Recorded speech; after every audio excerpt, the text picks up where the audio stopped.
Hey guys, welcome back to another Daily Dose of Dunn. On today's episode, we're going to talk about the weight of words. Speech is thought turned into vibration. It's an invisible current that travels between all of us. And it's those vibrations that form that when we hear them, we give meaning to it. Of course, we want to radiate positivity to others, but how do we protect ourselves from the negative vibrations of others? Well, let me ask you, what's the difference between someone humming their favorite song or someone calling you an awful name? Let's be honest, nothing really. It's actually the energy that you assign to the sound that they made. You give meaning to that noise and interpret it as offense.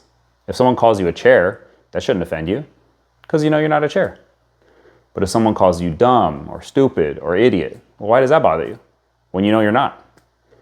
We lend energy to words when we allow those words to mean something to us. Don't give power to someone's words and let it ruin your energy. It actually can only happen with your permission.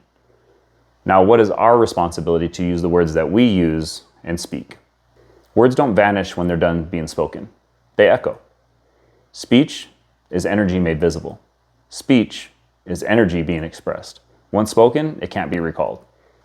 Every single syllable carries consequence. Words can build bridges, or they can burn them. They can bless, or they can bruise.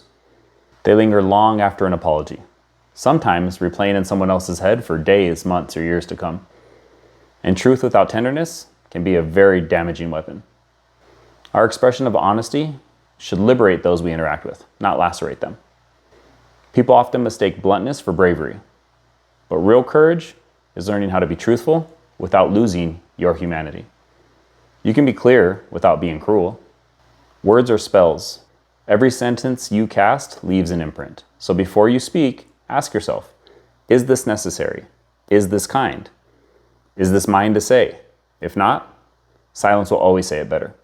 The most powerful people in the room are often the quietest, not because they lack words, but because they understand the weight of those words. When you truly grasp the gravity of speech, you stop using words as weapons and start using them as tools for connection. The tongue can slice or soothe. Both take skill, but only one builds peace. And the irony? The sharpest words often come from our weakest moments. When we're hurt, defensive, or we feel unseen, we sometimes hurt others so we won't feel powerless, or so that they'll share in our pain.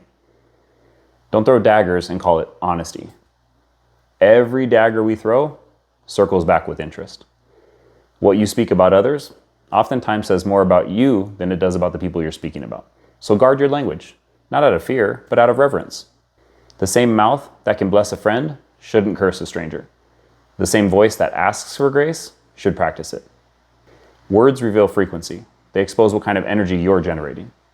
And if speech is energy made visible, then every conversation is a mirror of your inner world. So polish that reflection. Speak as though your words will echo for eternity, because in a way, they kind of do. Thanks for joining me today.